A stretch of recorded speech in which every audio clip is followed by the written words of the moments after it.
এখনকার সাংবাদিকতার স্বাধীনতা অনেকটাই খর্ব হয়েছে, কারণ আমরা যখন যারা 70-80 দশকে যারা রাজনৈতিকভাবে বা নানা ইয়ের সাথে যুক্ত ছিলাম, তখন যে সাংবাদিকতার মান ছিল বা সাংবাদিকতার যে নিরপেক্ষতা ছিল সেটা অনেকখানি হ্রাস করে ফেলা হয়েছে। আমার মনে হয় এতে রাজনৈতিক চাপ বোধহয় এই জায়গাগুলোকে অনেকটা নষ্ট করে ফেলছে। এবং আজকাল সাংবাদিকতার প্রথমেই এরা এত উত্তেজিত হয়ে কথা বলে যে মাঝে মাঝে মনে হয় যে এরা জোর করে প্রতিষ্ঠিত করতে চাইছে এক একটা মানে এক একটা বিষয়কে, যেটা হয়তো পুরোটাই আদবে সত্য নয়, কিন্তু এরা চাইছে যে জোর করে বলে এটাকে প্রতিষ্ঠিত করবার। এটা বোধহয় সাংবাদিকতার একটা বড় দুঃসময়ের মধ্যে এক ধরনের, কারণ এই রকম পরিস্থিতি হওয়াটা খুব বাঞ্ছনীয় ছিল না, বিশেষ করে দেশের স্বার্থে, রাজ্যের স্বার্থে। এখন কিছু কিছু ক্ষেত্রে দেখা যাচ্ছে যে কিছু নিউজ চ্যানেল যে এমনভাবে কোনো তথ্যকে মানে আমাদের মধ্যে পৌঁছানো হচ্ছে জনগণের মাধ্যমে, সেটা ভুলভ্রান্তির একটা ধারণা, যেটা সত্যি সেটা সত্যিকে চাপা দিয়ে মিথ্যাকে তোলানো হচ্ছে, আর সেটা আমাদের জনগণের মধ্যে সেটা একটা বিদ্বেষ তৈরি হচ্ছে, দ্বন্দ্ব তৈরি হচ্ছে। এটাই মনে হয় একটা উদাহরণ। বর্তমানে কিছু কিছু ক্ষেত্রে এটা কারাপশন দেখা যাচ্ছে, মানে অনেক ফেক নিউজ ছড়িয়ে যাচ্ছে, সেটাও সেই গণমাধ্যমের মাধ্যমেই প্রচার হচ্ছে। না, এই আজকে ওয়ার্ল্ড প্রেস ফ্রিডম ডেতে আমি প্রথমেই যে গণমাধ্যমের সাথে যুক্ত যে সমস্ত কর্মীরা রয়েছে তাদের সকলকে আমি শুভেচ্ছা জানাই। কিন্তু খুব বাস্তবিক অর্থে ফ্রিডম কথাটা কিন্তু আজকে খুব একটা সংকটের মধ্যে দাঁড়িয়ে রয়েছে। কারণ আমরা যারা প্রত্যেক জীবনে যারা প্রতিনিয়ত বিভিন্ন খবরের উপরেই যারা নির্ভরশীল, বিভিন্নভাবে দেখি, তারা দেখি যে একটা খবর একটা চ্যানেলে একরকমভাবে পরিবেশন হচ্ছে, আবার একটা চ্যানেলে অন্যরকমভাবে পরিবেশন হচ্ছে। সেইখানে কী হয়, আমাদের মতো যারা সাধারণ মানুষ যারা রয়েছে তারা খুব বিভ্রান্তির একটা জায়গায় থাকে। আমার মনে হয় না যে এই বিষয়টা করা উচিত, কারণ রাষ্ট্র গঠনের ক্ষেত্রে কিন্তু গণমাধ্যমে একটা বিশাল ভূমিকা রয়েছে আমরা জানি। সেইখানে যেন মিডিয়ার ওপর সেই স্বাধীনতাটা যেন কোথাও মনে হচ্ছে যেন খর্ব হচ্ছে। একটা সময় আমরা সংবাদকে একটা সম্মানজনক চোখেই হয়তো আমরা দেখতাম, কিন্তু এখন আমরা সোশ্যাল মিডিয়াতেও দেখছি যে কীভাবে কাটাছেনা হচ্ছে। এটা তো রাষ্ট্রের ক্ষেত্রে বা একটা সুস্থ সমাজ গঠনের ক্ষেত্রে তো কখনোই ভালো জিনিস হতে পারে না। আর সেন্ট্রালের ক্ষেত্রে আমরা যে দেখি যে বিভিন্ন সংবাদ মাধ্যমের ক্ষেত্রে গদি মিডিয়া বলে তাদেরকে একটা তকমা সেঁটে দেওয়া হয়।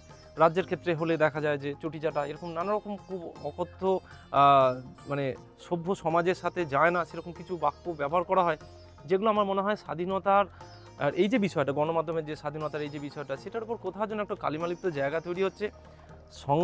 সাংবাদিকদের যে স্বাধীনতা সেটা যেমন খর্ব না হয়, সমাজ গঠনের ক্ষেত্রে, সুস্থ সমাজ গঠনের ক্ষেত্রে যে একটা বিশাল ভূমিকা রয়েছে গণমাধ্যমের, সেই জায়গাটা যেন বজায় থাকে।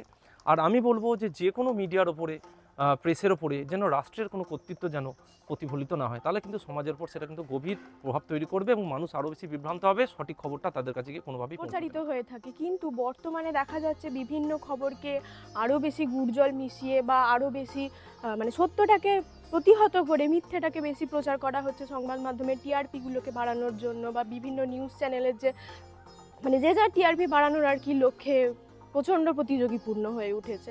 তো বর্তমানে এই করাপশানটা অনেক বেশি লক্ষ্য করা যাচ্ছে। বিভিন্ন বিশেষত উপরের দিকে যে নিউজ চ্যানেলগুলো উঠে আছে বর্তমানে, তারা চাইছে আরও উপরে উঠে যেতে, বিভিন্ন ফেক নিউজগুলোকে আরও বেশি করে পরিচালিত করে বেশি করে মানুষজনদের কাছে পৌঁছে যাতে আরও যায়।